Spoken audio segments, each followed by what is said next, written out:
Welcome back to my channel. I'm Maggie Ostara, and I'm delighted that you're here. Today, we're going to look at the major themes happening in the human design transits for the month of July 2024. We have a very interesting configuration that's going to be happening throughout the month that we're going to focus on for today. And I do just want to note, I'm a little bit nasally and I'm a little bit congested. I'm just getting over COVID and I'm fine. But I am getting over it. And I want to remind you all to wear your mask when you travel, because this is what I keep hearing from people is they keep getting COVID when they're traveling. And that's what happened to us. So wear your mask when you travel, stay well, be kind to yourself so you can enjoy the summer, right? Okay, let's go ahead and dive in.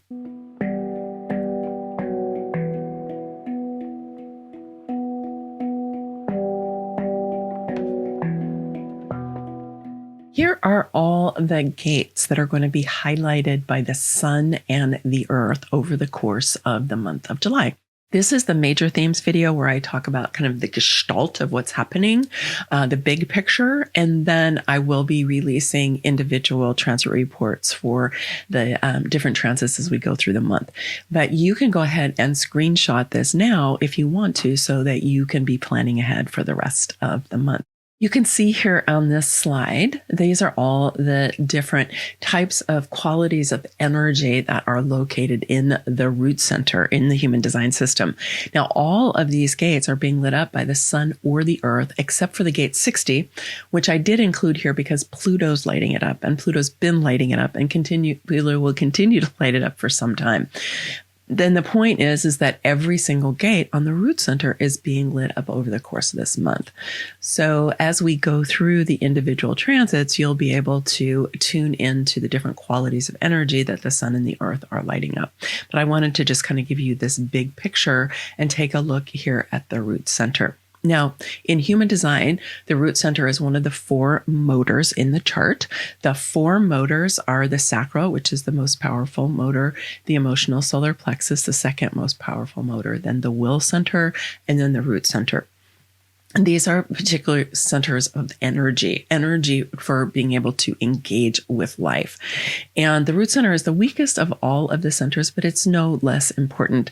And the root center has a kind of on-off pulse. So sometimes you feel a lot of energy from it and sometimes not so much. Now, with the sun and the earth lighting up all these gates, we're going to feel a lot of energy coming in through that root center over the course of this month. And if you have this open in your chart, and particularly if you have a lot of these gates open, you're going to feel it more than if you have a lot of definition here. Now, let me just make a side note and say that I've had a number of people been asking me lately about how to use the transits in relation to their own chart. I do have a video about this that you can go and check out here, but it's not specifically about how you use it in relation to your chart. It's more about understanding the transits.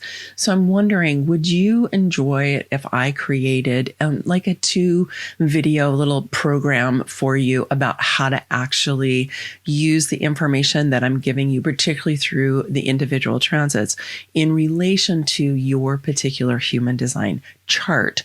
This is something that one of my favorite astrologers, Pam Gregory, does for her community. She has a little 2-part video series teaching people how to use the information that she provides in her videos with their own astrological chart. So I could do the same thing for you for your human design chart.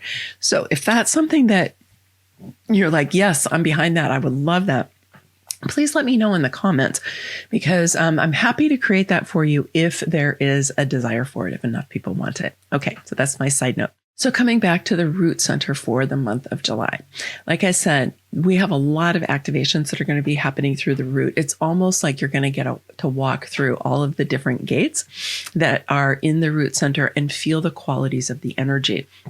So just briefly here, if you pull out your own human design chart, look for which of these gates is open or white on your chart, because those are the ones you're going to feel more strongly than the ones that are already colored in, because you already have a relationship to those energies that are colored in. So the ones that are white are the ones that you're going to feel the most. So you can track yourself over the course of the month. And if the sun is what we're really shining out into the world, and the earth is what we're grounding ourselves in. So it's interesting because the root center is also our relationship to the earth. We don't talk about that so much in the human design system. We tend to talk about it as a place for divine timing and to be looking at the specific energies of the knowing circuit that's running through there. We've got the logic circuit and the sensing circuit, and we've also got tribal circuitry. So we tend to focus on those things more. But I want to emphasize that the root center here, right, is our relationship to the planet. So let's just take a look at this a little bit.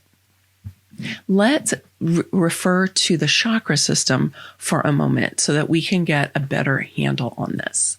So in the chakra system, there are actually many more than these 7 chakras, but this is what we tend to be familiar with here in the West, is these 7 chakras, right? And the root is all the way at the base of the spine. It's where the tailbone is. It's the perineum, which is the pelvic floor, which is facing down towards the earth. This is a place where we have a primary relationship with our planet, with the great Gaia.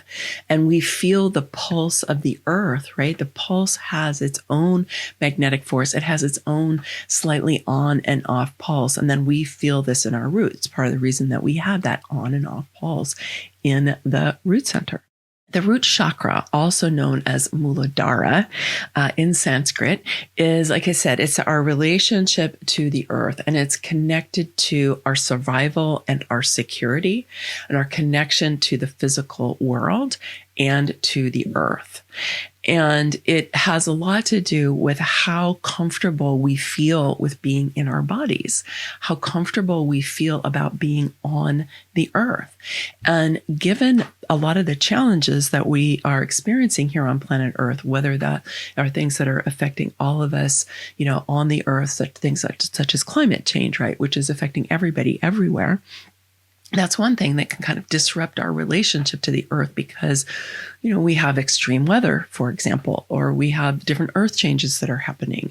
And so we're needing to continually kind of revitalize our relationship with the planet, because sometimes when earth disasters happen, we can get kind of like, what's happening on the earth? And then we can kind of pull out a little bit and almost want to leave the body. But the thing is that our point of power is really when we're rooted and we're feeling ourselves on the planet, unless we're doing it very intentionally through meditation, which is different. Okay. That's different than from fear kind of pulling up and out of the body and being like, right. We want to be rooted in the body. We want to feel our relationship to the earth, and we want to feel secure, right? We want to have a sense that it is safe to be here. It's safe to be in my body. It's safe to be on the planet. Now, the root chakra and the root center, just like every part of the human design system and really every part of life, has at least 3 different ways of experiencing it. So for the root chakra, the awakened expression of the root chakra is to be grounded, to be centered, to really kind of have this like this I can do it kind of attitude, sense of loyalty and security, and a sense of being self-sufficient, right? Because you're, yes, I'm a child of the earth. I can be here. I can engage with my life. Now, if you're in a place where you don't feel secure and you feel unsafe, you can move into the shadow aspect out of a desire to feel more safe. But sometimes what happens when we do this is that we seek to control or manipulate things outside of ourselves, people, situations, circumstances, so that we do feel more safe. And part of what we can do unconsciously is try to root our lives through other people who we may perceive have some of that connection to the earth that we may feel like we're lacking.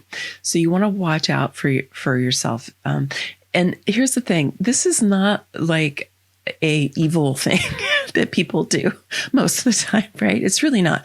It's an unconscious energetic pattern that we can do where we're trying to root into the earth, but we feel uncomfortable about it. We feel unsafe about it. So we tend to kind of find other people that we can feel that way. And if you do have an open root center in the human design system and in your chart, you may find yourself more prone to this because you have a variable way of experiencing that root center, and you want to feel it more securely. You want to feel more like, yeah, I'm here on the planet. I feel good about being here. Now, in its extreme, when you really don't feel connected, right? You have fear, you have insecurity, you can be self-destructive, you can have physical weakness, right? You can have a real loss of energy, particularly if you tend to just be draining your energy out or sending your energy out, because that rootedness will give you a sense of stability. If you just think about a tree, the trees are our ancestors. They have incredible medicine for us. And we tend to just kind of walk by them and act like there's nothing happening there.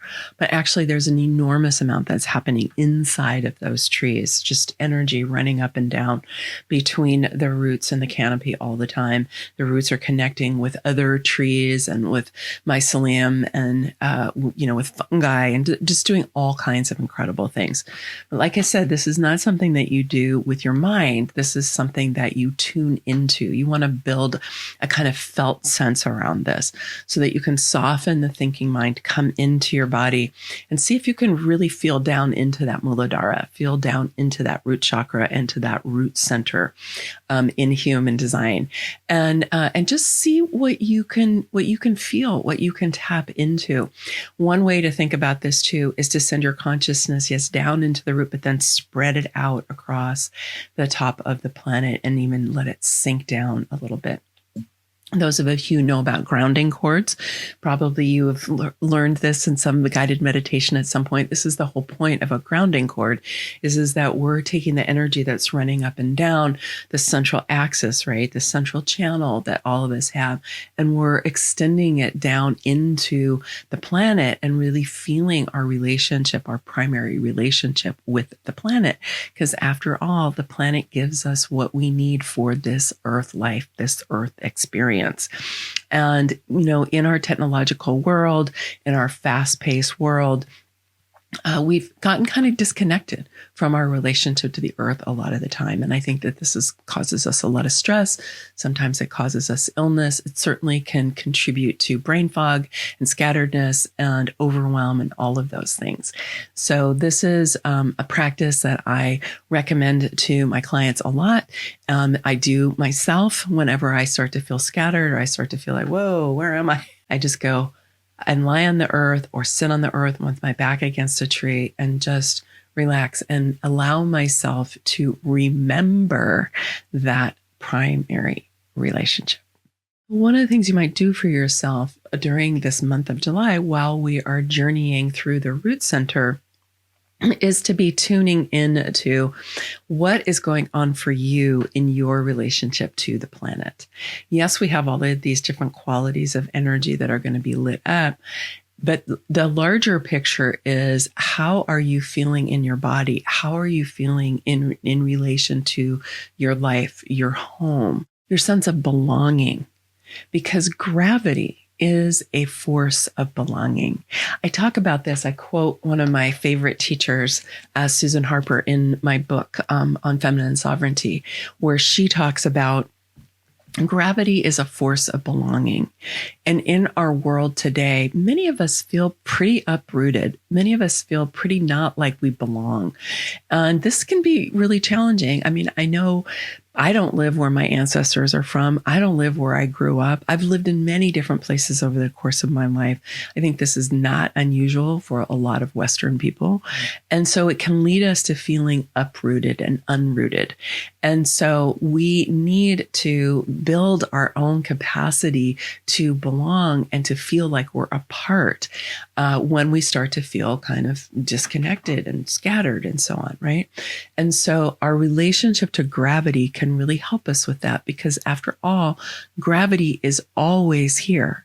We're always experiencing it. We can't not experience it unless we go up into space. We can release ourselves from it to a degree through advanced meditation. But again, that's a specific thing that we're doing. Generally, we want to feel that force of gravity and play around with this. This is something that we do in continuum movement, which is Susan Harper, the teacher I just mentioned to you, where we play with our relationship to gravity. So this is something that you might want to explore for yourself too. We tend to spend a lot of time upright. You could be on the floor and move around on the floor. You could try more sideways, see what it's like to be off vertical, to have a different relationship to gravity, but then also just that classic lying down and giving yourself in to that force of gravity, letting all of the parts of you that feel like you have to be in charge, you have to be in control, you have to make things happen. If it's to be, it's up to me. Like all of that programming that we have about that, just lie down, let it go, and feel the way that the earth is holding you, is embracing you with the force of gravity.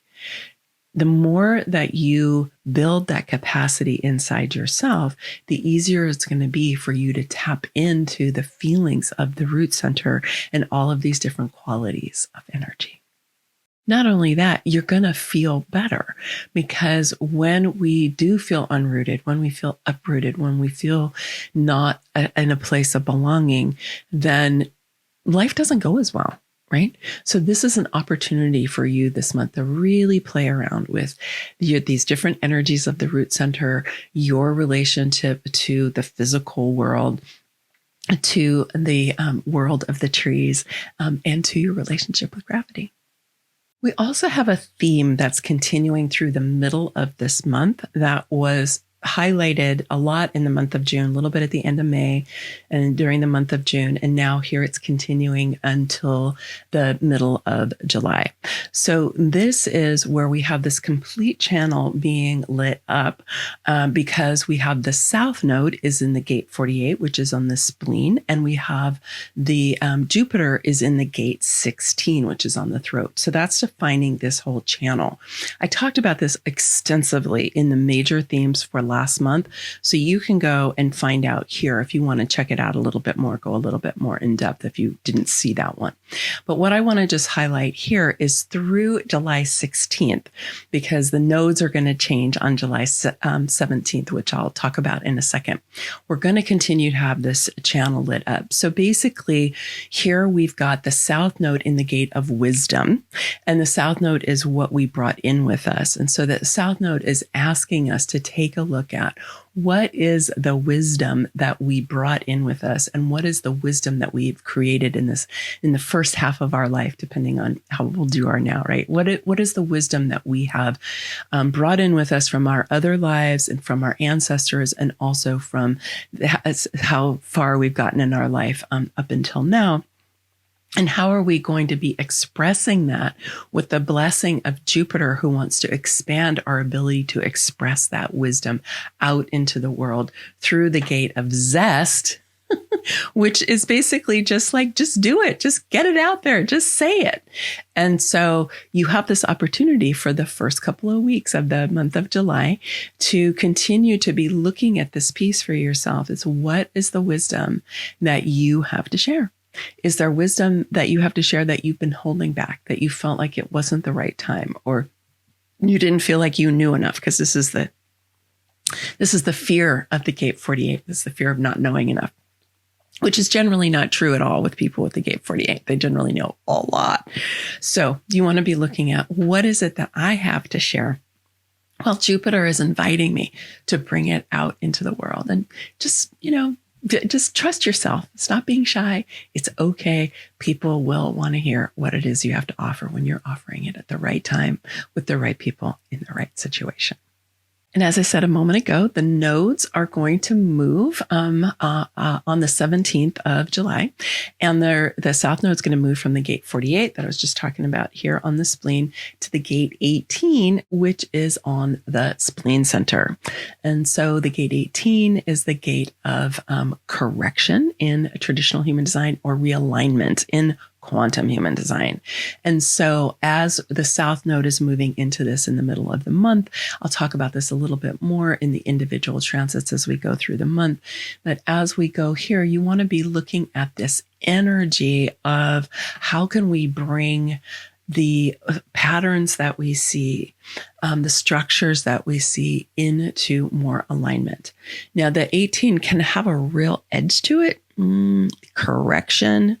You did it wrong. You got to get it right. You got to correct it. Right? It can have a real edge to it. So you want to make sure that as this is being led up by that South Node, that you can soften it so that you can see where the patterns are off, where things need to come into alignment, but you don't get a lot of that shadow energy of needing to correct people, other people, while this is being lit up.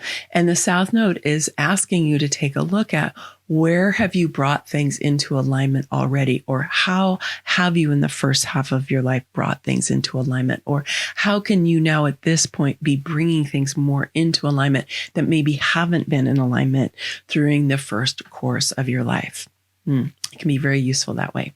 Then the North Node is going to move from the gate 21, which is on the will center, to the gate 17, which is up here on the throat center.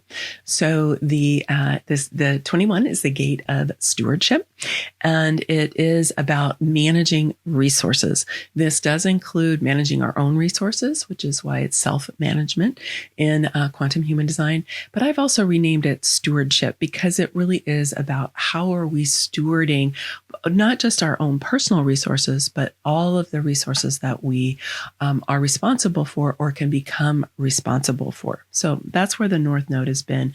This is what we've been moving into. And this is a really important develop for us as a species as we're stepping into greater stewardship for our planet, because we've been much more in an extractive and consuming mode. We need to move more into stewardship. Now, the gate 17 has a different quality. It is in the logic circuit, and it's known as opinions in traditional human design, or anticipation in quantum human design. I think everyone has opinions. Some people speak them out loud and some people don't. So we all have opinions. The question is how attached are we to them, and how are we dedicated to wanting to make sure that other people hear our opinions and ideally take our opinions as the right one. This is where we get into trouble, right? With opinions. And so instead of that, we want to be able to express what's true, right? We want to be able to put this out there, but we want to do it in a way where it is beneficial for everybody. It's not dictatorial. It's not judgmental. It's not, I know better than everybody else. If you don't line up behind me, you don't know what's really going on. Like that whole thing, you got to watch out for that. So what we want to do is we want to be more in a state of positive anticipation. And the North Node is what we're breathing into. It's what we're leaning into. It's what we're expanding into this second half of our life.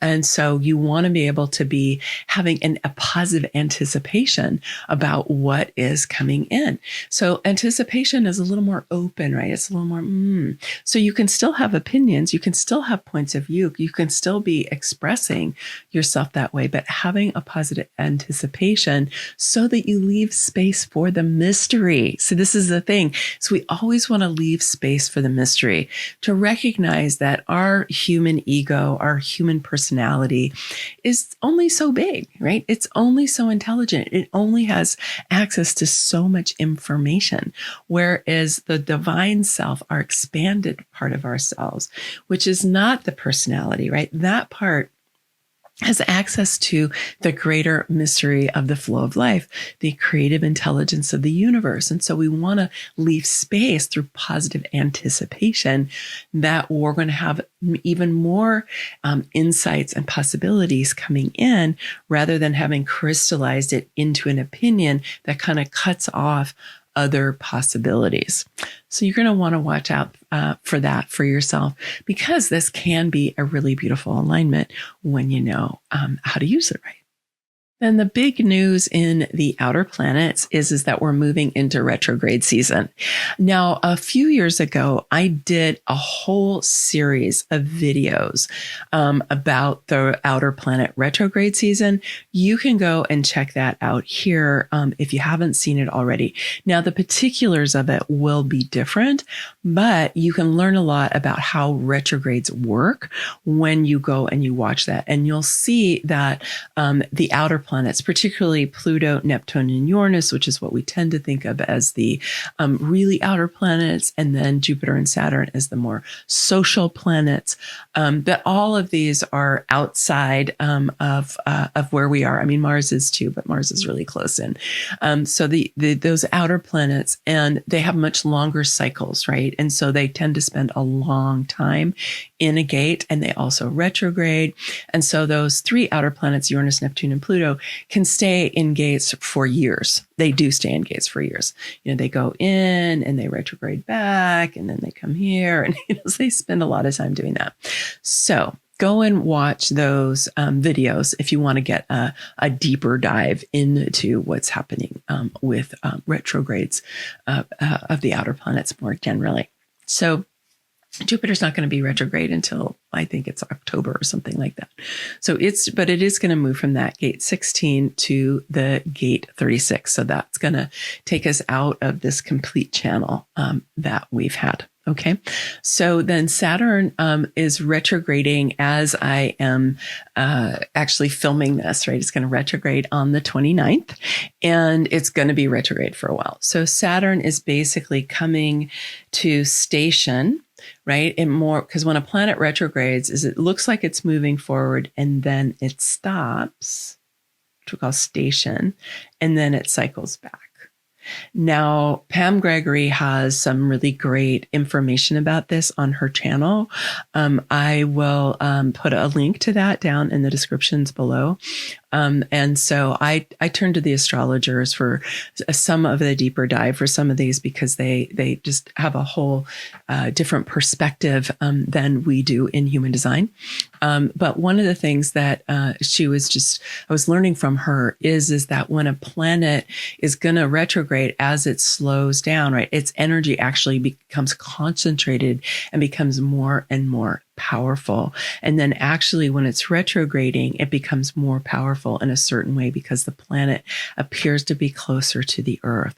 And so its impact feels more strongly to us. So this is an interesting thing for you to check out for yourself. So Saturn in the gate 22. Gate 22 is the gate of surrender. It's on the emotional solar plexus, over here on the left-hand side of the body.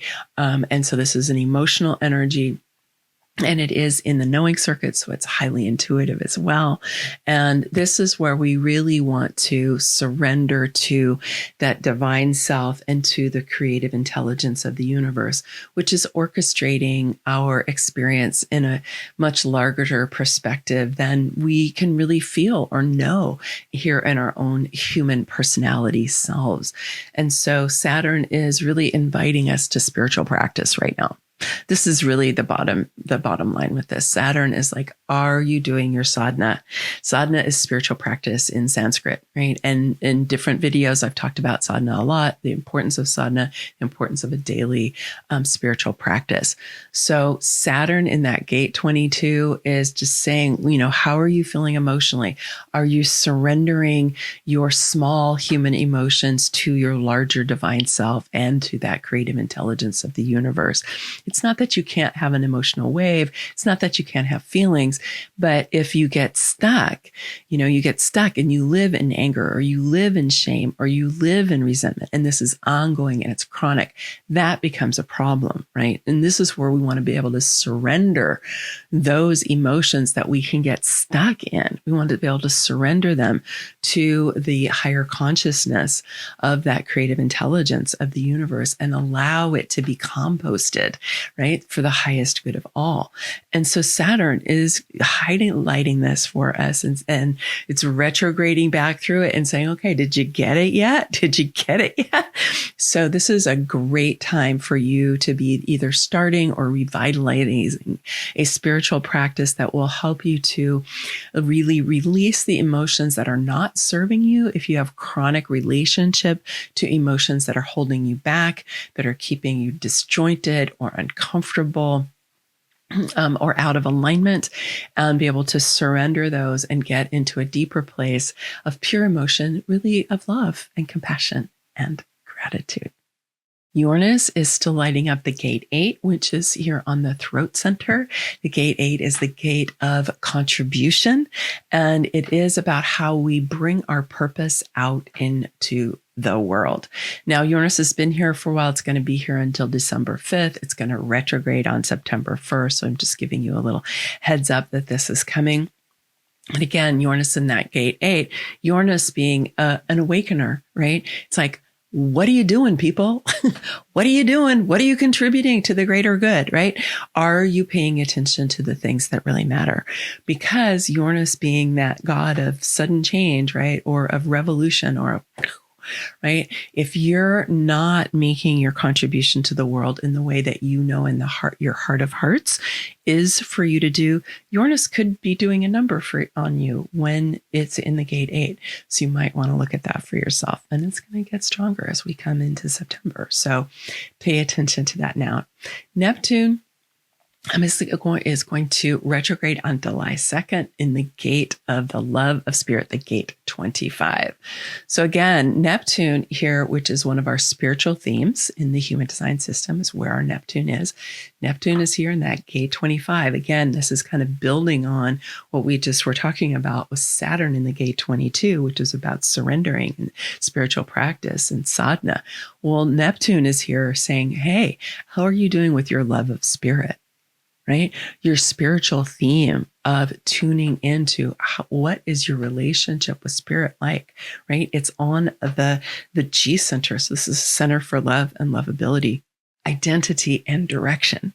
And so this has to do with our identity and how we relate in our sense of self, right? To spirit. And so Neptune is just kind of saying, hey, where are you at with that? Are you in alignment with this spiritual theme? And so we get to see how these things are layering on top of that. Then not only that, we've got Pluto is retrograde in the gate 60, which is in the knowing circuit. And this is about what are we going to keep with us and innovate with us from all of the different possibilities that have been coming to us through that knowing circuit. It's known as conservation in quantum human design. And it's really about this kind of sorting through, like, what's useful, what's not. Are we going to hold on to it? Are we going to take it forward? Are we going to innovate with it? Are we going to work with it, right, or not? So it's a sorting process. So of all of the different mutations that have been happening, which of these are helpful and which are not? And I've spoken in other videos at some length about this, so you can go and check that out if you want to dive into it more. But I think one of the main places you're seeing this working out, certainly here in the United States, is we have had a lot of different progressive movements politically and socially, since the middle of the 20th century. And we're seeing a pushback, both politically and socially, happening here in this country with things that we thought were already settled, right? And so Pluto is really kind of going, okay, what are we going to carry forward into the future? So there's a lot of navigating and negotiating and some conflict that's happening in the planet right now.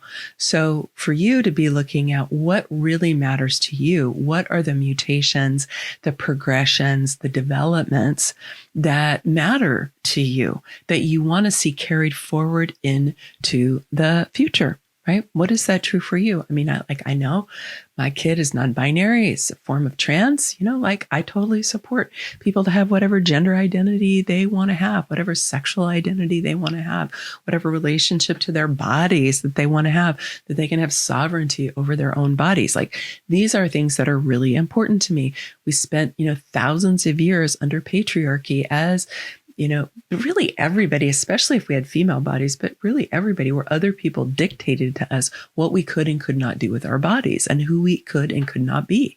And so for me, this blossoming that has happened in the last 70 years of our ability to be more in charge of who we say we are and how we want to identify ourselves and characterize ourselves, to me, that's a really important progression that has happened. I stand behind that one. So for you, what would it be for you? Would it be that, people are equal under the eyes of the law, regardless of what their national origin is, or what religion they practice, or what color their skin is, or all of those different things, right? Like, for you to be looking at, what do you think really matters? And like I said, we're having Uranus in that gate 8. And what's your contribution in relation to all of that? Right? Are you contributing outward into the world in some way with this deep sense of surrender to spirit, right? And is it meaningful to you? Is it powerful? Is it satisfying for you? Right? You've got a lot of support for moving in this direction if you choose to put your attention there. And remember, as Martin Shaw says, the great storyteller, we make things holy by the quality of our attention. And finally, let's talk about the new moon and the full moon. I'll talk about these more in the individual transits, but I wanted to just show you here what's happening. So we've got a new moon in Cancer on June 5th in the gate 39. Now let's just remember that the new moon is always going to be in the same gate as the sun, because the sun and the moon are very close together in the human design mandala and in the astrological chart during a new moon. That's why we can't see the new moon, because the moon, it basically disappears in the sun, because they rise together and they set together on the new moon. So you can't see the new moon, right? It's also known as the dark moon. So it's in the gate 39, and the gate 39 is the gate of provocation or recalibration in quantum human design. We'll talk about this more in the July 1st transit report. But what I want to just say here is this is an intense energy, the energy of provocation or realignment. And we want to be able to use it with as much care and compassion as possible, because when well utilized, the 39 enables us to break patterns with the past, particularly around our abundance, and not abundance of accumulation and of having more and more and more, but the abundance of knowing that we will always have what we need when we need to have it, which is the quality of the mate of the gate 39, which is the gate 55. So this provocation energy is helping us to disrupt our fears of not having enough, our attachment to scarcity in particular. And with the new moon here, it's giving us the opportunity to begin again, because new moons are about, we're planting seeds here, we're beginning again.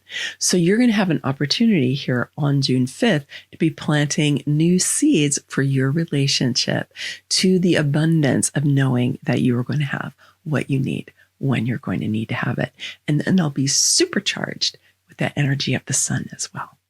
And then we have a very unusual configuration, which is a second full moon in Capricorn happening on June 21st. Now, we had another full moon in Capricorn at the end of June. So this is at the very, very, very, very end of Capricorn. It's the 29th degree. Again, Pam Gregory has a great video about this that I highly recommend that you watch. But one of the things that she says is that when we get to the very end of the astrological sign like this, it becomes extra potent, and not just extra potent, but also it can be a little bit in its shadow state. It can get a little bit wonky, go a little bit sideways. So this is something to watch out for yourself when this full moon is in that gate 60. So we've got a kind of extra potent extra potent full moon in Capricorn. And remember that Saturn rules Capricorn. So we've also got a Saturnian theme going on here. And again, Saturn really wants us to pay attention to whatever it is that he's lighting up for us. So as we're doing this, and Capricorn, remember Capricorn is the goat, right? Capricorn will get it done. Capricorn will incrementally do the thing, this after this, after this, after this. So this will be a great time for you to be, again, visiting even more for yourself. What are the innovations? What are the progressions?